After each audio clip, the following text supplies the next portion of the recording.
కార్యక్రమానికి స్వాగతం. ముందుగా తెలుగు వారందరూ ఎప్పటి నుంచో ఎదురు చూస్తున్న మధుర క్షణాలు మన తెలుగు బిడ్డ నూతలపాటి వెంకటరమణ గారు అఫీషియల్గా రాష్ట్రపతి గారు ఈరోజు ఆయన దగ్గర నుంచి ఆదేశాలు రావడం జరిగింది. మనమైతే ఎప్పటి నుంచో చెప్పుకుంటున్నాం, ఏప్రిల్ 24వ తారీఖు దర్బార్ హాల్లో ఆయన ప్రమాణ స్వీకారం జరుగుతుందని సుమారు గత 4 నెలలుగా మనం మాట్లాడుకుంటున్నాం. తెలుగు వారు అందరూ కూడా ఎంతో సంతోషించవలసిన క్షణాలు ఇవి. కానీ కొంతమంది ప్రజాస్వామ్యం అంటే నమ్మకం లేని వాళ్ళు, రాజ్యాంగాన్ని అసహ్యించుకునే వాళ్ళు మరి ఈ పరిణామానికి కాస్త బాధపడవచ్చు. కానీ వాళ్ళని చూసి మనం జాలి పడదాం, అంతకుమించి ఇంకా వేరే ఏ భావం పెట్టుకోవాల్సిన అవసరం లేదు. వాళ్ళ మానాన్న వాళ్ళనే వదిలేద్దాం. మరొక్కసారి రమణ గారికి రాష్ట్ర ప్రజల తరఫున మా హృదయపూర్వక శుభాభినందనలు. ఇంకా సబ్జెక్టులో వెళ్ళిపోదాం. ఈరోజు మెయిన్ పాయింట్ ఏంటంటే, ఎప్పటి నుంచో అందరూ చాలామంది, ఎందుకంటే న్యాయ వ్యవస్థ అంటే గౌరవం ఉన్న చాలామంది ఫీల్ అయ్యేది ఏంటంటే, మరి జగన్మోహన్ రెడ్డి గారు 11 సిబిఐ ఛార్జ్షీట్లో A1గా ఉన్నారు. మరి A1గా ఉన్నాయన మరి ఆయన పనుల ఒత్తిడి వలన కట్టింగ్లు అంటే ఓపెనింగ్, ఆ కట్టింగ్ల ఒత్తిడి వలన మరి కోర్టుకు హాజరు కాలేకపోతున్నారు. మరి హాజరు కాలేకపోయినప్పటికీ మరి సిబిఐ వాళ్ళు కూడా మరి మౌనం వహిస్తున్నారు. సో ప్రతిపక్షాల వాళ్ళు, ముఖ్యంగా మొన్న సునీల్ దేవధర్ గారు ఒక పెద్ద మాట అన్నారు, బెయిల్ రద్దు అయితే ఇమీడియట్గా జైలుకి వెళ్ళిపోతారు అని. కానీ మరి ఎందుకు ఇన్ని మాటలు పడవలసిన అవసరం ఏంటి? కోర్టుకి అటెండ్ అయ్యి మరి ఆ ట్రయల్ కంప్లీట్ చేసేసుకుంటే అత్తలేని చంద్రుల్లో బయటపడిపోవచ్చు కదా. మరి ఎందుకు ఇంత ఆలస్యం జరుగుతుందని మరి ఆలోచించి, మరి ఈయన ముఖ్యమంత్రిగా బయట తిరుగుతూ ఉన్నందువల్లే కదా మరి ఆయన అంతా బిజీగా ఉండి జీతం తీసుకోవట్లేదు, ఫైన్. అయినా సరే జీతం తీసుకోపోయినప్పటికీ కూడా దానికి ఎన్నో రెట్లు జీతం తీసుకుంటున్న వ్యక్తిగా మరి చాలా కష్టపడి శ్రమపడి మరి ఆయన పనిచేస్తున్నారు. But at the same time problem ఏమొచ్చిందంటే, ఈరోజు ఒక ప్రజాప్రతినిధి, ఒక ముఖ్యమంత్రి న్యాయ వ్యవస్థని ఇంత చులకనగా చూస్తే, అంటే సంవత్సరం అయినా సరే ఒక వ్యక్తి అసలు నేను కోర్టుకేరాని పడా అంటే మరి మాట్లాడలేని నిస్సహాయ స్థితిలో న్యాయ వ్యవస్థ ఉంటే, మరి ఇది మరి ఆ రోజు మరి కురుసభలో మరి ద్రౌపదిని వివస్త్రని చేసిన దుశ్శాసనుడికి మరి ఈరోజు మరి ఈ న్యాయ వ్యవస్థని వ్యవస్థ చేస్తున్న మా నాయకులకు ఏమైనా తేడా ఉందా? ఎవరు ఎందుకు మాట్లాడలేకపోతున్నారు అనేది చాలా బాధ కలిగించింది. ఏదైనా రాజ్యాంగం మీద ప్రమాణం చేసిన వ్యక్తిగా, మరి యువజన శ్రామిక రైతు కాంగ్రెస్ యూస్రార్ ఐక్యప్ప తరఫున ఎన్నికైన వ్యక్తిగా మరి మా పార్టీకి ఎటువంటి చెడ్డ పేరు రాకూడదు, కావాలని తప్పించు తిరుగుతున్నారు అంటే మరి ఈయన అంత బిజీగా ఉన్నారు. బట్ ఆ ప్రాబ్లమ్స్ ప్రజలందరికీ అర్థం కావడం. ప్రజలు ఎలా ఉంటారండి, ఆ రోజుల్లోనే ప్రజలందరూ మంచిగా ఉన్నారు అనుకున్న రోజుల్లోనే మరి సీతమ్మ తల్లిని అనుమానించిన సమాజం మనది. మరి అటువంటి సమాజం మరి త్రేతాయుగం దాటి ద్వాపరయుగం దాటి దారుణమైన కలియుగంలో ఉన్నాం. మరి ఇంకెంత నేల అభినందనలు ఉంటాయి. సో మరి ఎంతో మంది ఎన్నో రకాలుగా మాట్లాడుకుంటున్నారు. ఇదంతా చూసి బాధపడి తట్టుకోలేక ఈరోజే ఇప్పుడే ఒక అరగంట క్రితం సిబిఐ కోర్టులో A1గా 11 ఛార్జ్షీట్లో ఉన్న రాష్ట్రానికి ముఖ్యమంత్రిగా ఉన్న జగన్మోహన్ రెడ్డి గారి బెయిల్ రద్దు చేయండి అని చెప్పి ఒక పిటిషన్ని నేనంటే నేనే దాఖలు చేయటం జరిగింది. చూద్దాం ఏమవుతుందో. న్యాయ వ్యవస్థని కాపాడుకోవడానికి కూడా ఎన్నో అవస్థలు పడే ఈ పరిణామంలో రేపేం సంఘటనలు జరుగుతాయో చూద్దాం. మరి చాలా చోట్ల వ్యవస్థలన్నీ కూడా మరి ఎన్నో సంక్షేమ పథకాలు చేపడుతున్నాం, అప్పులు తీసుకొస్తున్నాం, పప్పు బెల్లాల్లో పంచుతున్నాం. మరి ఆ పంపక ప్రభావం ఏదో ఇంకా చాలా మందికి చాలా పంపకాలు జరుగుతున్నాయని చెప్పి కూడా చాలా వివరాలు అందుతున్నాయి. మరి ఆ ఇతర ఈ పంపకాల ప్రభావం వలన ఓటర్లు కూడా చాలా తీవ్రంగా ప్రభావితులవుతున్నారు. పబ్లిక్ కరప్షన్ పొలిటీషియన్ కరప్షన్ అంటారు కానీ ఈ ప్రజల కరప్షన్ కన్నా మించిన కరప్షన్ ఎక్కడా లేదు. సరే, ప్రజల కరప్షన్ కాసేపు పక్కన పెడితే మరి వ్యవస్థను కూడా మా ప్రభుత్వ పెద్దలు చాలా దారుణంగా కోట్లు ప్లాట్లు అడిగితే ప్లాట్లు, ఫ్లాట్లు అడిగితే ఫ్లాట్లు, అలా ఆ రకంగా ఇచ్చుకుంటూ ముందుకు పోతున్నారు. మరి ఈ అన్నిటికీ సరే, గతంలో ఒక మంచి అధికారం ఉన్నప్పుడు ఛార్జ్షీట్లు వేయడం జరిగింది. మరి ఇప్పుడు వాటి మీద ట్రయల్ జరగాలి. సంవత్సరంన్నరగా ట్రయల్ జరగట్లేదు కాబట్టి ఈ బెయిల్ని రద్దు చేసి, ఎందుకంటే చాలా మంది ప్రభావితులు అవుతున్నారు. అక్యూజ్డ్ అయినప్పటికీ కూడా సరే, అక్యూజ్డ్ స్టాటస్ వేరు, విట్నెస్ స్టాటస్ వేరు, but accused can any day become a witness. So అక్యూజ్డ్ని ఈ రకంగా మరి ఒక 3-4 రాజ్యసభ సభ్యత్వం ఇవ్వడం జరిగింది. మరొకరిని చీఫ్ సెక్రటరీగా ప్రమోట్ చేయడం జరిగింది, అనదర్ అక్యూజ్డ్ని. మరి కొద్దిమందిని ఎమ్మెల్యేలుగా చేయడం జరిగింది, కొద్దిమందిని ఉప ముఖ్యమంత్రులుగా, అంటే ఎమ్మెల్యే గారి అక్యూజ్డ్ బ్రదర్స్ అనే వాళ్ళని ఉప ముఖ్యమంత్రులుగా చేయడం జరిగింది.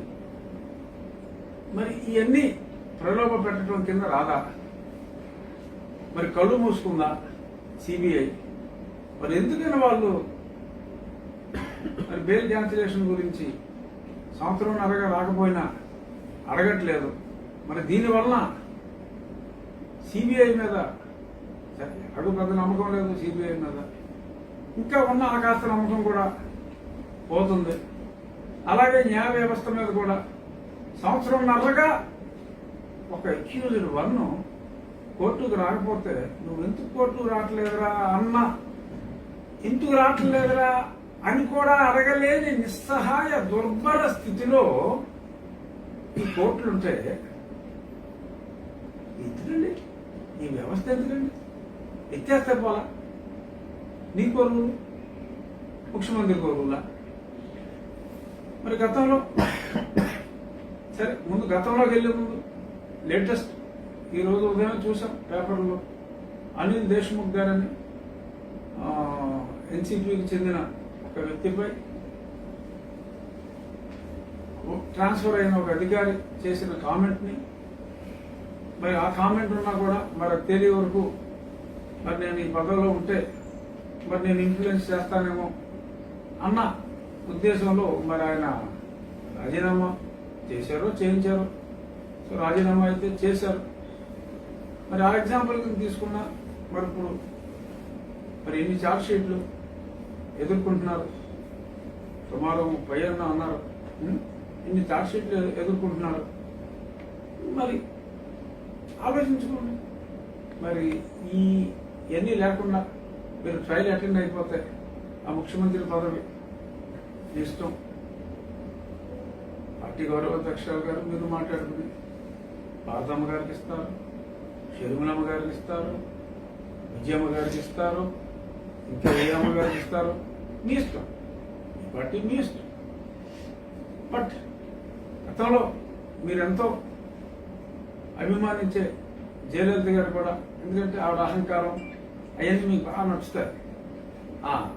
సో జయలలిత గారు కూడా మరి ఇలా విచారణ జరిగినప్పుడు ఆ టాన్సీ కేసు కానీ ఇంకో కేసు కానీ ఆవిడ ఓ స్టాండ్ బై ఎప్పుడు పెట్టుకుంటారు ఆవిడ. అలాగే మీరు కూడా ఓ స్టాండ్ బై రెడ్డి గారిని చూసుకుని, అమ్మగారు రెడ్డి గారు ఎవరొకరు చూసుకుని పెట్టి ఈ విచారణ త్వరితగతిని ముగించి, అంటే ఇది ఎలాగో నడుస్తుంది, లోవర్ కోర్టులో అవుతుందా, హైకోర్టులో అవుతుందా, మరి సుప్రీంకోర్టు దాకా నేను వెళ్ళాల్సి వస్తుందా అన్నదే. మరి అది న్యాయ వ్యవస్థని వారు కాపాడుకునే ప్రయత్నం మరి ఎంతవరకు చేసుకుంటారో దాని మీద ఆధారపడి ఉంటుంది. చూద్దాం వారి ప్రయత్నంలో ఆ వ్యవస్థ రక్షించుకునే ప్రయత్నంలో వారిని మీరు ఎంతవరకు సఫలీకృతులు అవనిస్తారో చూడాల్సిన అవసరం ఉంది. మరి నా పోరాటం అయితే ఆగదు. నా ఉద్దేశం డెఫినెట్గా మీరు రెగ్యులర్గా అటెండ్ అయితే త్వరగా ఈ ఇష్యూ తేలిపోతుందని అనుకుంటున్నాను. మీకు నమ్మకం ఉంది, మాకు నమ్మకం ఉంది, మీరేం తప్పు చేయలేదని. కానీ మరి ఇంతమంది ఇన్ని రకాలుగా అంటాం, మనమేమో కోర్టులకు వెళ్లకుండా తప్పించుకుని తిరగటం, దీనివల్ల అనుమానించే అవకాశాలు ఎక్కువగా ఉన్నాయి. కాబట్టి కేవలం మీ మీద ఉన్న గౌరవంతో మీరు త్వరగా బయటపడాలి అనే ఒక ఉద్దేశంతో నేను ప్రజాస్వామ్యాన్ని, పార్టీని రక్షించుకునే క్రమంలో భాగంగా నేను చేస్తున్న ఈ చిన్ని ప్రయత్నానికి ప్రజలందరి ఆశీస్సులు కూడా ఉండాలని ప్రజలందరినీ కూడా ఈ మీడియా ద్వారా కోరుకుంటున్నాను. ఇదో జయలలిత గారే కాదు, లాలు గారు కూడా స్టాండ్ బై రబ్రీదేవి గారిని పెట్టుకున్నారు. ఇలా చాలా ఎగ్జాంపుల్స్ ఉన్నాయి. సో అవన్నీ ఒకసారి మీరు మీ కన్సల్టెంట్స్తో రిఫ్రెష్ చేసి కొంచెం ముందుకెళ్తే బాగుంటుంది. అంటే ఒక సీఎం గా ఉండి ఆయన కోర్టుకు హాజరు కాలేకపోతున్నాం కాబట్టి అంటున్నారు కానీ అందుకని అదర్వైజ్ అదే తీసేస్తే పోలా అనేది నా పాయింట్. తొందరగా తేలిపోతుంది కదా. ఐ థింక్ మనం ప్రశ్నలు 2-3 ఇష్యూల తర్వాత ఇవాళ ప్రశ్నలు కూడా ఎక్కువ ఉంటాయి. సో ఇంకొక 2-3 ఇంపార్టెంట్ ఇష్యూలు మాట్లాడేసుకుని ప్రశ్నలు కాదు. జగన్ బెయిల్ రద్దు చేయాలని మీరు పిటిషన్ వేయటమే పెద్ద సంచలనం. అసలు ఒక సొంత పార్టీ ఎంపీ ఈ విధంగా నేను సొంత పార్టీ కాబట్టి వేశాను. ఎందుకంటే పార్టీని రక్షించుకోవాల్సిన బాధ్యత ఉంది. పార్టీని రక్షించుకునే క్రమంలో భాగంగానే నీలాప నిందలన్నీ మా మీద పడుతున్నాయి. కాబట్టి త్వరగా ఇది సెటిల్ చేసుకోవాల్సిన అవసరం ఉంది.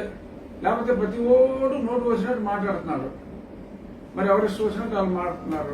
ఈ బెయిల్ రద్దు అయిపోతే జైలు అని మరి సునీల్ దియోదర్ గారు మాట్లాడుతున్నారు. వాళ్ళకి అంత అవకాశం ఎందుకు ఇచ్చాం? అదేదో ముందే అటెండ్ అయిపోతే ఇప్పటికి కొట్టేసేవారేమో గారి కేసు అనేది నా భావన. సో మీ బెయిల్ పిటిషన్ ఎప్పుడు విచారణ రాబోతుంది సార్? మీరు వేసిన పిటిషన్ విచారణకి ఎప్పుడు వస్తుందో చూడాలి. అది ఆల్రెడీ ఫైల్ చేసాం. ఈ రోజు ఉదయం 1 గంట క్రితమే ఆ సిబిఐ కోర్టులో ఫైల్ చేయడం జరిగింది. అంటే మీ మీద సిబిఐ ఎఫ్ఐఆర్ ఫైల్ చేయడంలో మీ సీఎం పాత్ర ఉందని మీరు నమ్ముతున్న నేపథ్యంలో అందులో భాగంగా మీరు ఏ విధంగా చేశారనుకోవచ్చా? మీరు ఎలాగైనా అనుకోవచ్చు, తప్పలేదు. మీరు అనుకోవటం మీ హక్కు. బట్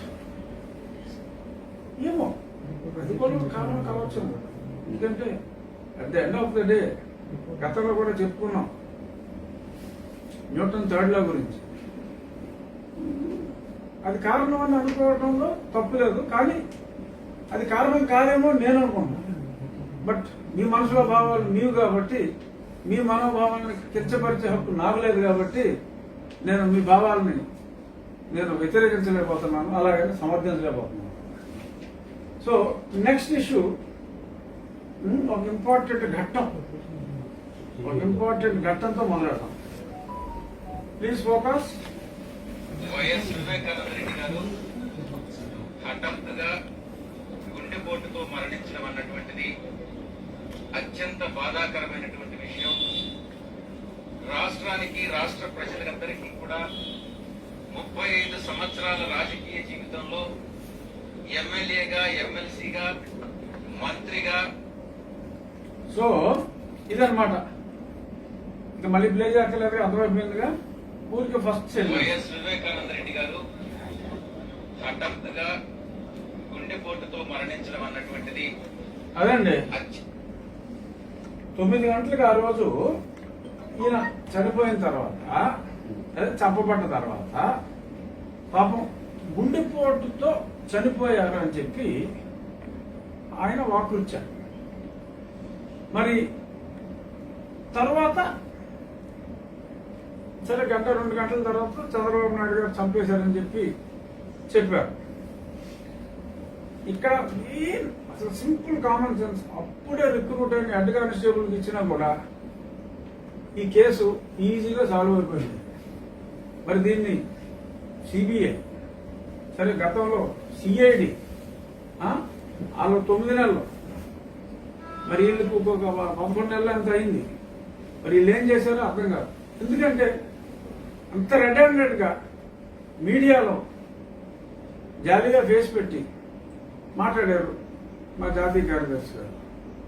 మరి ఆయన పిలిచారా ఇప్పటి వరకు? మరి అప్పుడు విచారణ చేస్తున్న వాళ్ళు కానీ, అంటే Sunil Kumar and CBCID batch కానీ, మరి ఇప్పుడు ఇంకెవరో పాపం చిన్నవాళ్ళు ఆలీల్ని పట్టుకున్నారు. పాపం సాక్షులేమో లేచిపోతున్నారు. సాక్షులు చెప్పాలన్న భయంతోనో, లేకపోతే మరి ఎందుకనో మరి ఒక తప్పు చూసేవన్న భయంతోనో మరి వాళ్ళుగా ఆత్మహత్య కావించబడుతున్నారు. అట్లా శ్రీనివాసరెడ్డి గారు కానీ, ఇంకొద్దిమంది కానీ. మరి అదే మరి సునీత గారు చాలా బాధపడటం జరిగింది. మొన్న ఢిల్లీలో కూడా ఆవిడ చాలా స్పష్టంగా చెప్పారు ఈ విషయం మీద. మరి సింపుల్గా సాయిరెడ్డి గారిని పట్టుకుని కూర్చోబెట్టి అడిగితే, నీకు గుండెపోటుతో చనిపోయారని ఎవరు చెప్పారు? లేదు, నీకు గుండెపోటుతో చనిపోతారని నీకు ముందే తెలిసిందా అన్న సింపుల్ పాయింట్లు కాస్త తలకాయలు ఇంత కొన్ని మెదడు కణాలు మిగులున్నా కూడా ఈజీగా తెలిసిపోయే విషయం. మరి ఇది ఎందుకుని అడగట్లేదు అనేది మరి చాలా అన్యాయం. ఇప్పుడు సిబిఐ ఒక టీం మారింది, మళ్ళీ ఇంకో టీం వచ్చింది. మరి ఇప్పుడు నాకు అందిన ఒక సమాచారం మేరకు సిబిఐ అధికారులతో మరి ఒక ఎంపీ సహకారంతో, ఎంపీ మా పార్టీకి సంబంధించిన ఎంపీ కాదు, అంతవరకు క్లూ ఇస్తాను. ఆ ఎంపీ పేరు నేను చెప్పను. ఇచ్చిన క్లూతో మీరు అర్థం చేసుకుంటే సంతోషం. సో మా పార్టీ ఎంపీ కాదు, చెప్తారు కదా, చెప్పను. మా పార్టీ ఎంపీ కాదు, నేను చెప్పనంటే చెప్పను. ఆ పార్టీ ఎంపీ కాదు, వేరే పార్టీ ఎంపీ, ఇన్ఫ్లుయెన్షియల్ ఎంపీ. అన్నీ చెప్పేస్తాను. సో మా పార్టీ ఎంపీ కానీ ఒక ఎంపీ సహకారంతో వీడియో కాన్ఫరెన్స్ లో సిబిఐ అధికారులతో కూడా నిర్వహించుకుంటూ, మరి ఆ ఎంపీ ఈ కేసే కాదు అసలు నీ మెయిన్ కేసు కూడా డీల్ చేస్తానని చెప్పి చెప్తున్నట్ట. మరి ఏంటో, మరి ఎంతవరకు అతను సక్సెస్ అవుతాడో చూద్దాం. సక్సెస్ అయితే అతనికి బాగా ఆర్థికంగా బాగుంటుంది. సరే అదేమవుతుందన్నదే అది చూద్దాం. బట్ ఇక్కడ coming back to the main point, ఆ రోజు అక్కడ జరిగింది ఏంటి? ఆయన్ని గొడ్డలతో నరికారు. అసలు ఈ గుండుపోటు కాన్సెప్ట్ ఎక్కడి నుంచి వచ్చింది అనేది ఎంక్వైరీ చేయాలి ఫస్ట్. ఎందుకంటే దేర్ వాస్ ఎ స్కీమ్. లేదంటే గుండుపోటు అనే మాట రాదు కదా. గొడ్డలపోటుకి గుండుపోటుకి సంబంధం ఉందా? అసలు ఉందా? సో ఆ గొడ్డలపోటుని గుండుపోటుగా మార్చిన విధం పెట్టిదనినా, విధం వెతుకనినా, గొడ్డలతోనే చంపారని నాకు తెలిసింది. అంటే ఆ నరుకులకి గొడ్డలు ఎలా ఉంటుందండి, అది నరికినప్పుడు అది గొడ్డలా కాదా అన్నది తెలుస్తుంది. మిమ్మల్ని పెట్టినా తెలుసుకోగలరు అసలు ఎవరు మర్డర్ చేశాడు. మీరు అనవసరంగా ఢిల్లీలో ఉండిపోయారు. సో గొడ్డలతో నరికితే పోనీ ఇప్పుడు ఈయన అడిగిన తత్తు ప్రశ్న లాగా గొడ్ల చాక లేకపోతే ఇంకోట బాక అనుకోవచ్చు. గుండెపోటు అయితే అవ్వదు కదా. పోనీ గొడ్లు కాదు గారు, గొడ్లు కాకపోతే పోనీ ఇంకేదో కత్తి అనుకోండి. తెలియకుండా జగన్ గొడవలేనట్టు చెప్పాడు అంటున్నా. ఏమో ఆయన చెప్పాడు, ఎవరు చెప్పాడో మనకు తెలియదు. మా వాళ్ళు చెప్పింది, మా పార్టీ జాతీయ కార్యదర్శి చెప్పింది. నేను ఆయన ఎంక్వైరీ చేయమని అడిగేది ఏంటంటే అసలు గుండెపోటు అని మీకు ఎవరు చెప్పారు? మొదట ఆయన గుండెపోటు అన్నాడు, తర్వాత జగన్ గొడ్డల పోటు అన్నాడు. గొడ్డలతో నరికారని జగన్ కి ఎట్లా తెలిసింది అన్నారా? మరి మరి ముఖ్యమంత్రి గారు గొడ్డల అంశాన్ని ఫస్ట్ ఆయనే లేవనెత్తారని నాకు ఇప్పుడు మీరు చెప్తే తెలిసింది. అది డెఫినెట్ గా ఆలోచించవలసిన అంశమే. సో బేసిక్ గా ఈ గుండెపోటు అని ఎలాగ మీకు తెలిసింది? గుండెపోటు అని ఎవరు చెప్పారు? తర్వాత నేను ఆ రోజు కొన్ని విజువల్స్ లో చూసా. ఒక ప్రముఖ డాక్టర్ గారు కూడా ఆ విజువల్స్ లో ఉన్నారు. మరి కనీసం సాయిరెడ్డి గారు అంటే మరి ఏదో రాజకీయాలు ఆడిట్ అకౌంట్ చూసినవాడు కాబట్టి కొంత గుండెపోటుకి గొడ్డలపోటుకి తేడా తెలియలేదేమో అనుకోవచ్చు. తెలుస్తుంది అందరికీ. గుండెపోటుకి తల్లో చెప్పాం సార్. అదేనమ్మా, గొర్రెలు కాసిన వాళ్ళకి కూడా తెలుస్తుంది, కానీ చార్టెడ్ అకౌంటెంట్లు తెలియదేమో, మనకు తెలియదు. కాకపోతే ఒక డాక్టర్ కూడా ఆ సమయంలో అక్కడికి వెళ్ళారని తెలిసింది. మరి ఆ డాక్టర్ గారు ఆ ప్రాంతానికి వెళ్ళిన విజువల్స్ తర్వాత కూడా మరి మా జాతీయ కార్యదర్శి గారు గుండెపోటుగానే అంటే ఒకవేళ ఫోన్లో ఈయనకి గొడ్డలపోటుతో మరణించారని చెప్తే గొడ్డలపోటు అనే కాన్సెప్ట్ ఆయనకు గుండెపోటుగా వినపడిందని చెప్పి ఈయన మరి సిబిఐ చెప్తారేమో రేపు, నాకు అలా తెలిసిందని. So there is a conspiracy which is very clear. ఎందుకంటే ఈయన గొడ్డలపోటు అంశాన్ని తీసుకొచ్చారు కాబట్టి గుండెపోటుని కాన్స్పిరసీ అన్నది చాలా క్లియర్ గా ఉంది. అక్కడ ఆ ప్రాంతానికి చెందిన ఒక ఎంపీ ఆ ఎస్పీకి ఫోన్ చేసి ఇక్కడంతా నీట్ గానే ఉంది, ఆయన పాపం గుండెకి చనిపోయాడు, ఎవ్రీథింగ్ వీఆర్ టేకింగ్ కేర్ అనే రికార్డు కూడా అక్కడ ఉందట. అంటే మరి ఆ వ్యక్తి కూడా అక్కడికి రాకముందే మరి సాయిరెడ్డి గారి మాట విని మరి నిజంగా గుండెపోటు అనుకుంటే మరి స్పాట్ లోకి వెళ్ళిన తర్వాత అన్నా తెలియాలి. ఇంకో పాయింట్, కుట్టెవడేసాడు చెప్తారా? కుట్టెవడేసాడు? ఆయన అయితే కుట్టుకుని మరి చచ్చిపోలేడు కదా. బొట్టలతో ఆయనే నరుక్కుని ఆయనే కుట్లు వేసుకుని, అంటే చాలా కష్టం. నరుక్కోవటమే ఇంపాసిబుల్. కుట్లు కూడా వేసుకుని గుండెపోటుతో చచ్చిపోయినట్టు అలా అయితే అలా పడుకోలేడు కదా. కట్లు కూడా ఆయన కట్టుకోలేడు కదా. నరుక్కుని కుట్టుకుని గొడ్లు కట్టుకుని ఆయన అయితే చనిపోలేడు. బయట వచ్చి చంపితే టక్కన వేసి వెళ్ళిపోతాడు తప్ప ఎన్ని కట్లు కట్టి దీన్ని ఒక న్యాచురల్ డెత్ లాగా క్రియేట్ చేసి పని చేయడు. బట్ ఇక్కడ చేసేది ఎవరు? ఏటు విజయసాయి రెడ్డి గారు. ఏటు అంటే మిగిలిన కేసుల్లో ఏటు అంటే ఈజీ లాంగ్వేజ్ కోసం మనం మాట్లాడుతున్నాం. ఏటు విజయసాయి రెడ్డి గారు మరి ఈ మాట అన్నారు. అక్కడ ఆ లోకల్లో ఇంకొక ఆయన కూడా ఆ ఎస్పీ గారితో ఇది ముందు కూడా చనిపోయాడు, మేమంతా చూసుకున్నామని అన్నారు. మరి ఆ వైద్యుడు ఎవరు? ఆ కుట్లు వేసిన వైద్యుడు ఎవరు? ఆ వైద్యుడు ఇప్పుడు ఉన్నారా లేరా అన్నది కూడా మరి ఆలోచించవలసిన విషయం. So it is a blatant day light murder by the known kith and కిన్. అందులో ఎటువంటి సందేహం లేదు. ఆ కిత్ అండ్ కిన్ ఎవరో గుండెపోటు అనౌన్స్మెంట్ ప్రప్రథమంగా మీడియాకి తెలియజేసిన వ్యక్తికి తెలియకుండా ఉండే అవకాశం లేదు. సో కాబట్టి నిన్న మా పార్టీ గౌరవ అధ్యక్షురాలు గారు శ్రీమతి విజయమ్మ గారు, అంటే ఆ లెటర్లో అయితే విజయ రాజశేఖర రెడ్డి అని రాశాడు, శ్రీమతి అదే పేరు మాట్లాడతాం మనం కూడా. శ్రీమతి విజయ రాజశేఖర రెడ్డి గారు ఏమన్నారు? ఇది మీకు ఇమ్మీడియట్ గా తేల్చాలన్నారు. ఎందుకంటే వ్యవస్థాపక అధ్యక్షురాలుగా ఆవిడంటే మా అందరికీ విపరీతమైన గౌరవం. ఆవిడ ఇమీడియట్ గా కూడా ఎంక్వైరీ జరగాలన్నారు కాబట్టి మా విజయమ్మ గారి ఆదేశానుసారం, ప్లీజ్ లిజన్, మా విజయమ్మ గారి ఆదేశానుసారం ఏ క్లిప్పింగ్ అయితే ఇప్పుడు నేను మీకు ప్లే చేశానో ఆ క్లిప్పింగ్ కూడా పెన్ డ్రైవ్ లో ఇచ్చి ఈయనంత స్పష్టంగా గుండెపోటు అని చెప్పాడు, దీని వెనకున్న కథ ఏంటి, ఇతన్ని పిలిచి ఎంక్వైరీ చేస్తే మీకు అన్ని నిజాలు తెలిసిపోతాయి. సో కాబట్టి ఇతన్ని తక్షణం మీరు ఎంక్వైరీ పిలిచి ఎంక్వైరీ చేసి ఈ నిజాల్ని బయట పెట్టండి.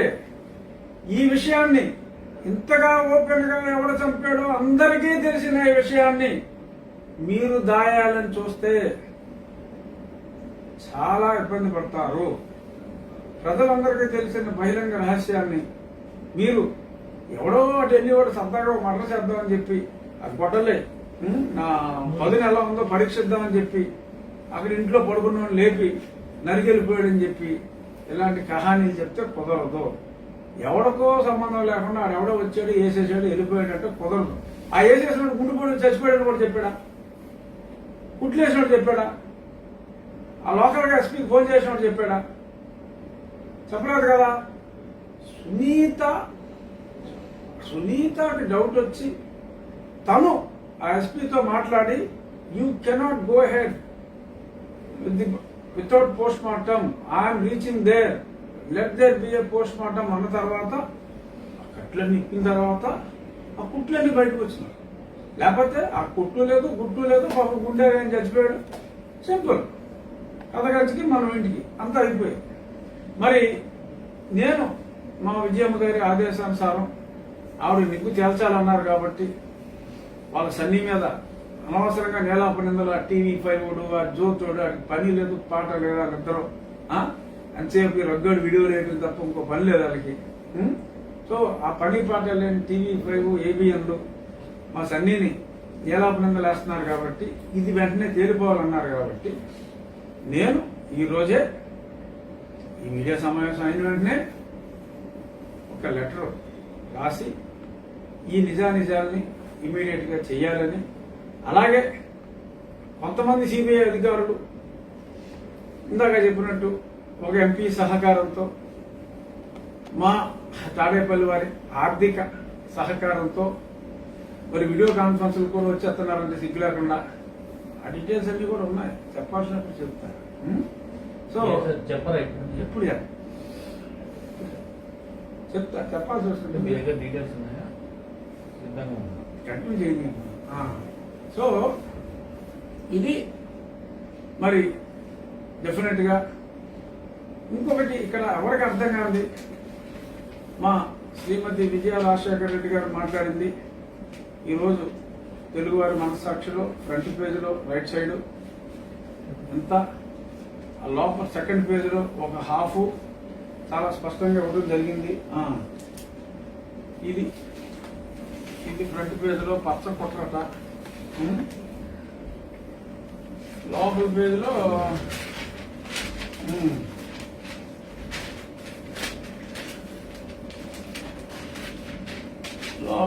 హాఫ్ పేజీ, రెండో పేజీ మళ్ళీ మరీ లోపల 11వ పేజీలో అయ్యేం కాదు. ఇది బాగా వేశారు.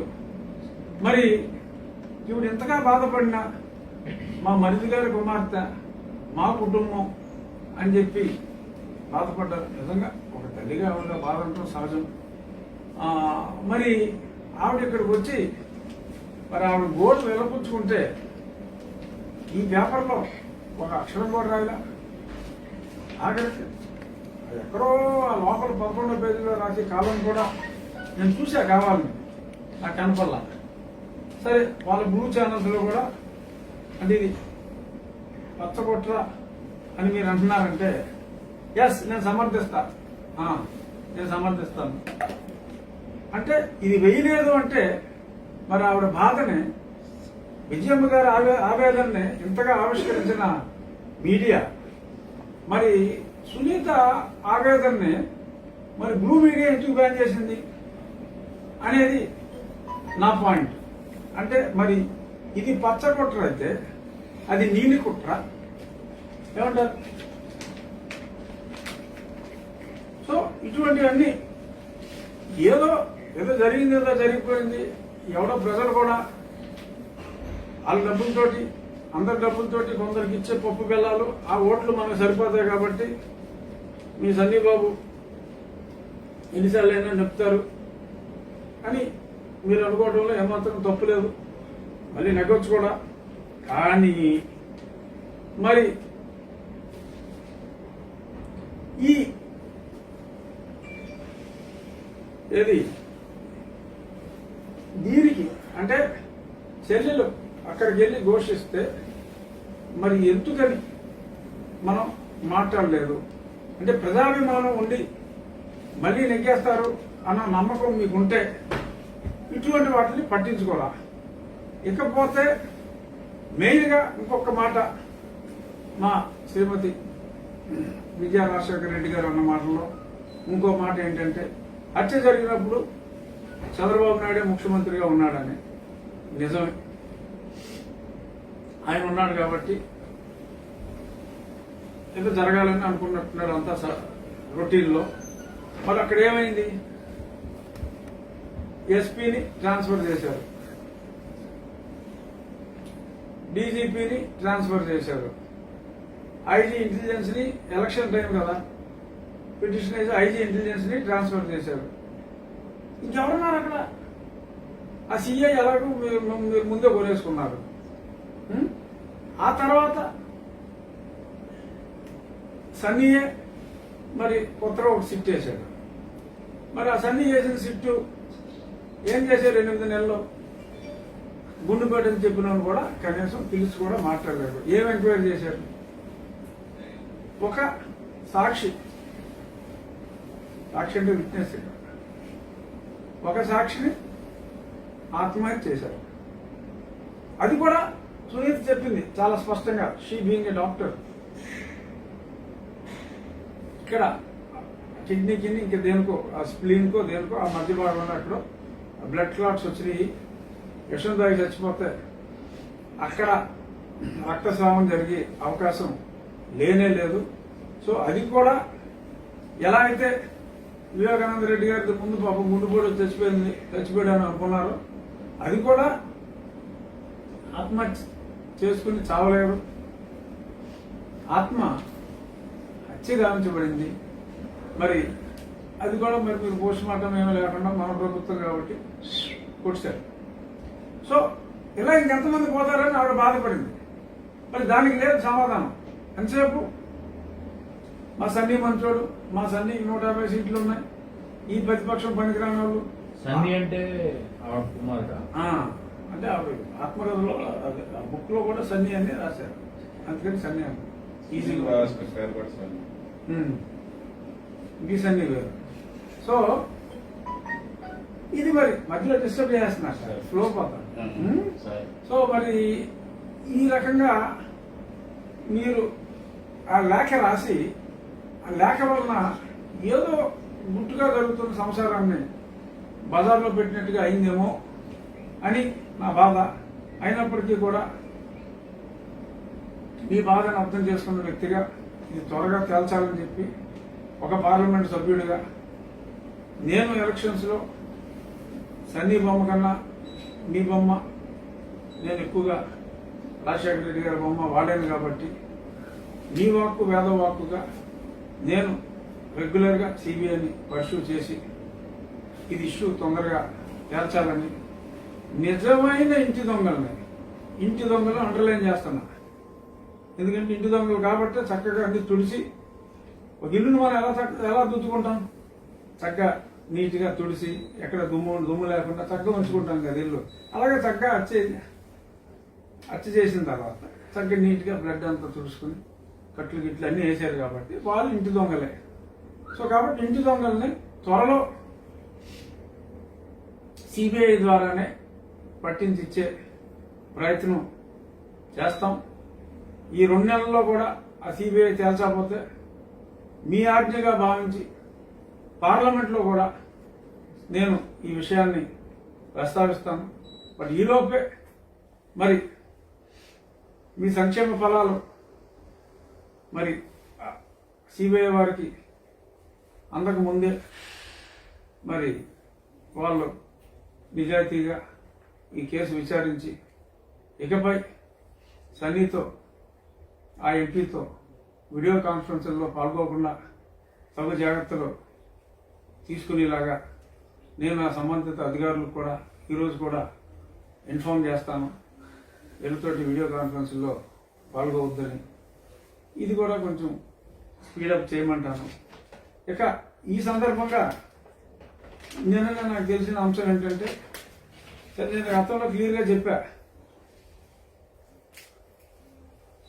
మిస్టర్ జగన్మోహన్ రెడ్డి ఎలియాస్ సన్నీ ఇతనే ఎస్బీఐలో ఇంకొక ఎంపీ ఒక ఆజర్వాహన్ ప్రవేశపెట్టి ఏదో క్యాష్ షీట్ కొట్టారంట, మరి ఏం చేశారో. ఎఫ్ఐఆర్ అయితే కట్టించిన 24 గంటల్లో కంప్లైంట్ ఇప్పించాడు. కంప్లైంట్ ఇప్పించిన 24 గంటల్లో ఇంకొక ఇందాక చెప్పిన ఎంపీ సహకారంతో అది ఎఫ్ఐఆర్ కట్టించాడు. ఇది సత్యం. ఎవిడెన్స్ ఏంటంటే I'm in the process of collecting those evidences. చాలా వరకు అందినాయి, బట్ బయట చెప్పలేం కదా ఏమున్నాయో అని. తర్వాత అక్కడతో అక్క సన్నీబాబు నిన్న మా తమిళనాడు ఎలక్ట్రిసిటీ బోర్డు ముందు పాత చైర్మన్కి ఫోన్ చేశాడు.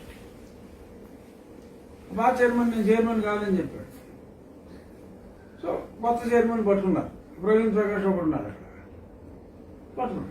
పట్టుకుని ఎలాగైనా సరే ఆ బ్యాలెన్స్ పేమెంట్లు ఏమి ఇవ్వడానికి వీల్లేదు, అసలు ఏ పేమెంట్ ఇవ్వకుండా అవసరమైతే మళ్ళీ నువ్వు కొత్త కేసులు పెట్టి ఆయన నువ్వు అరెస్ట్ చేస్తే ఆడికి నీకు పేమెంట్ ఇవ్వకపోతే నేను నీకు పేమెంట్ ఇస్తానని చెప్పాను వాళ్ళకి. ఇది పచ్చినిజం. 2 గంటలకి వీడియో కాన్ఫరెన్స్లో పాల్గొన్నాడు. దాని మీద నేను ఈరోజు తమిళనాడు చీఫ్ మినిస్టర్కి, కేంద్ర హోంమంత్రి గారికి, పవర్ మినిస్టర్కి, ఎందుకంటే అది ఎలక్ట్రిసిటీ బోర్డు చైర్మన్ ఇంట్లో కుమ్మక్క అయిపోయాడు కాబట్టి పవర్ మినిస్టర్కి, పవర్ సెక్రటరీకి, సివిసికి, సిబిఐకి, chief secretary of Tamil Nadu electricity బోర్డుకి అఫీషియల్గా ఇచ్చాను. అలాగే మరి వాళ్ళ పేర్లు పెట్టినప్పుడు వాళ్ళకి అఫీషియల్గా ఇవ్వకపోయినా అన్అఫీషియల్గా అయినా సరే తెలియజేయకపోతే బాగోదని ఆ ఎలక్ట్రిసిటీ బోర్డు చైర్మన్ నా బన్సల్కి, సీఎం ఆఫీస్లో ఉన్న సలహాదారుడు పీపీకి, అంటే Praveen Prakash, short cut PP అంటారు, అంటే వేరే రకంగా అర్థం చేస్తారు. పీపీ అనేది ఎక్కడైనా కూడా ఆఫీసర్స్కి ఆ షార్ట్ నేమ్స్ తోటి పిలుస్తారు. సో అంచేత ఆ పీపీకి, అలాగే ముఖ్యమంత్రి కార్యదర్శికి కూడా, ఎందుకంటే ముఖ్యమంత్రి పేరు రాసేది కాబట్టి అందులో మా ముఖ్యమంత్రి గారు అన్ని కుట్రలు చేస్తూ ఉంటాడు. వాళ్ళని వీళ్ళని పిలిచి వీడియో కాన్ఫరెన్స్ పెట్టి ఎలాగైనా ముఖ్యమంత్రినయ్యా ముఖ్యమంత్రే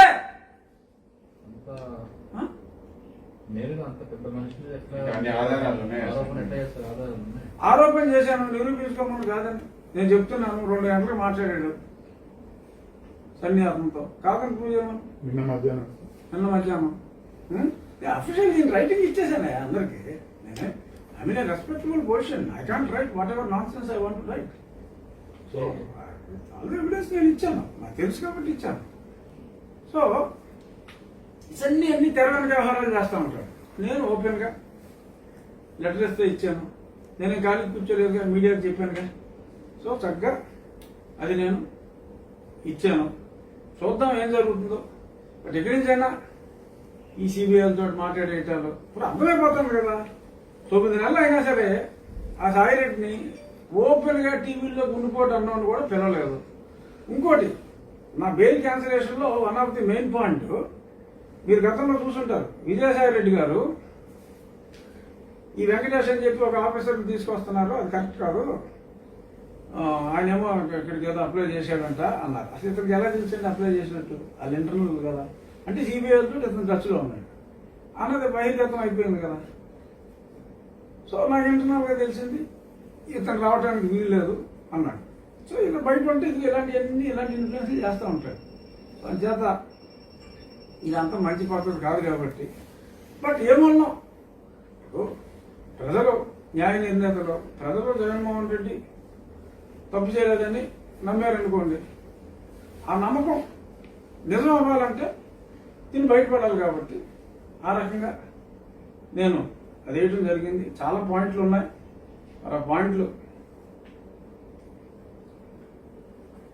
కన్సిడర్ చేస్తుందని అనుకుంటున్నాను. చూద్దాం. సో ముఖ్యంగా ఇంకా చాలా ఇష్యూలు ఉన్నాయి, మనం రేపు మళ్ళీ పెట్టుకుందాం. అంటే ఈ రెండు ఇష్యూల మీద ఒక పాయింట్, ఆ. మీరు పిటిషన్ వేశారు కదా, అంటే how you are related to file that petition? Yes yes అద్భుతమైన ప్రశ్న. నార్మల్ గా ఏంటంటే సిబిఐలో ఏదైనా ఇలాంటి బెయిలిట్లో అయితే ఏజెన్సీ అడగాలి, లేదు అంటే విట్నెస్ అడగాలి, వీళ్ళిద్దరే నార్మల్. బట్ ఆ accused if is a powerful politician and if there is already some happenings have occurred wherein the co-accused who were the potential witnesses in future were being lured అంటే directly or indirectly if you are influencing and bail condition లోనే ఉంది అని ఉంది. So ఈయన ఎంతో మందిని మరి ఇలా పదవులు ఇచ్చి ఇంకోటి ఇచ్చి ఇన్ఫ్లుయెన్స్ చేశాడు. ఇన్ఫ్లుయెన్స్ అయితే చేశాడు. అతను ఇన్ఫ్లుయెన్స్ చేయాలని ఇచ్చిన ఇవ్వకపోయినా ఇన్ఫ్లుయెన్స్ అయిపోతారు న్యాచురల్గా. ఇప్పుడు ముఖ్యమంత్రి, ఇప్పుడు ఎంతో మంది ప్రభుత్వ అధికారులు ఉన్నారండి విట్నెస్లుగా. ఏపీఐఐసీలో వాళ్ళు చాలా మంది ఉన్నారు. 13 ఛార్జ్ షీట్లో, ఒక ఛార్జ్ షీట్లో అన్ని గవర్నమెంట్ పెట్టిన సంతకాలు కాబట్టి ఆ సెక్షన్ ఆఫీసర్లు వాళ్ళు విట్నెస్లు ఉన్నారు. విట్నెస్లు అక్యూజ్డ్ 10-12 మంది ఉన్నారు, విట్నెస్లు చాలా మంది ఉన్నారు. ఒక అక్యూజ్డ్ A1 ఏమో ముఖ్యమంత్రిగా ఉంది, అనదర్ అక్యూజ్డ్ ఏమో చీఫ్ సెక్రటరీగా ఉంది. ఇంకా మిగిలిన పచ్చల అక్యూజ్డ్ వాళ్ళందరూ టాప్ పొజిషన్లో ఉంది. ఎవరికైనా ధైర్యం ఉంటుందండి సాక్ష్యం చెప్పడానికి? చెప్పండి. సో ప్రజా ప్రయోజనాల దృష్ట్యా మీరు వేసిన ఈ పిటిషన్ మెయింటైనబుల్ అవుతుంది. ఇట్ ఈస్ మెయింటైనబుల్ అని చెప్పి దేర్ ఆర్ 4-5 సుప్రీంకోర్టు జడ్జిమెంట్స్. ఆ 4-5 సుప్రీంకోర్టు జడ్జిమెంట్లని అటాచ్ చేసి, ఎందుకంటే గతంలో యూపీలో కూడా ఒక ఎమ్మెల్యే గారు 4 సార్లు ఎమ్మెల్యే అయిన ఆయన ఎవరినో మరి ఏదో చేశాడు ఆయన. ఏదో ముందు ఎవరినో గర్భవతిని గావించారట, ఆ పిదప నచ్చి గావించారట. ఆయనకి బెయిల్ ఇస్తే కూడా బెయిల్ క్యాన్సిల్ చేసి ఆయన జైల్లో పెట్టారు. But that bail cancellation petition was filed by somebody, not by the agency, not by the deceased family person or any witness. It is by a public spirited person. So there are case laws. మరి అయినా మరి ఇన్ని సంక్షేమ కార్యక్రమాల ధనం ఉంది, ఆ ధనాన్ని ఇంధనంగా వాడి బయటపడతారేమో చెప్పలేం, అనుమానం ఉంది. బట్ చట్టపరంగా కొట్టేయడానికి లేదు. మరి సంక్షేమ పరంగా మరి ఏదైనా లబ్ధి చేకూరి కొట్టేస్తే ఆయన ఇప్పుడు ఎక్కడుంది సార్? అప్పుడు ఉన్న సంక్షేమ పథకాలకు కూడా డబ్బులు లేవు, జీతాలకు కూడా డబ్బులు లేవు. ఆర్బీఐ మేము జీతాలు ఆపుతామండి, మేము జీతాలు ఆపుతాం కానీ సంక్షేమ పథకాలు వాటికి కూడా ఆపే రేపు ఎల్లుండో ఇచ్చే పరిస్థితి లేదు. లేదు. అసలు ఇవాళ సోషల్ మీడియాలో అన్ని ఇయ్యే కదా. మామూలు గవర్నమెంట్ ఉద్యోగం ఉందంటే పెళ్లి చేస్తారంట, ఏపీ గవర్నమెంట్ లో ఉద్యోగం అంటే అసలు ఫెడరల్ మీద పెళ్లి కూడా అయిపోతున్నాయంట. జోకులు జీతాలు ఇయ్యరని ఇయ్యరండి. అదే అంటే నేను చెప్పింది నిజంగా అయిపోయిందని కాదు, ఆ రకంగా కూడా మాట్లాడేసుకుంటున్నారు. ఈ రేపు మాట్లాడుకుందాం. సో ప్రస్తుతానికి మంచి మాట. మంచి మాట మంచి మాట మంచి మాట. సరే, ఇదేదో నా గురించి అన్నట్టుంది అంటారు. ఇప్పుడు ఏదో నేను కేసులు పోరాటాలు అనుకోకుండా మరి ఆదరించుకో అనుకుంటాను. అరిచే వరకు ఆడితే అది ఆట, గెలిచే వరకు చేస్తే అది యుద్ధం, చచ్చే వరకు బ్రతికితే అది జీవితం, చచ్చినా కూడా బ్రతికితే అది నీ మంచితనం. సో ప్రజలందరూ కూడా చచ్చేదాకా బ్రతికే జీవితాన్నే కాకుండా చచ్చిన తర్వాత కూడా బ్రతకాలనే కాంక్షతో బ్రతికితే సమాజం బాగుపడుతుందని దీని మెసేజ్. అంచేత సాధ్యమైనంత వరకు ఫాలో అయ్యి ప్రయత్నం చేయండి. ఆ చివరి స్టేజ్ దాకా రాపోయినా కనీసం గెలిచే వరకు అన్నా యుద్ధం చేయండి. Thank you. రేపు మళ్ళీ కలుద్దాం.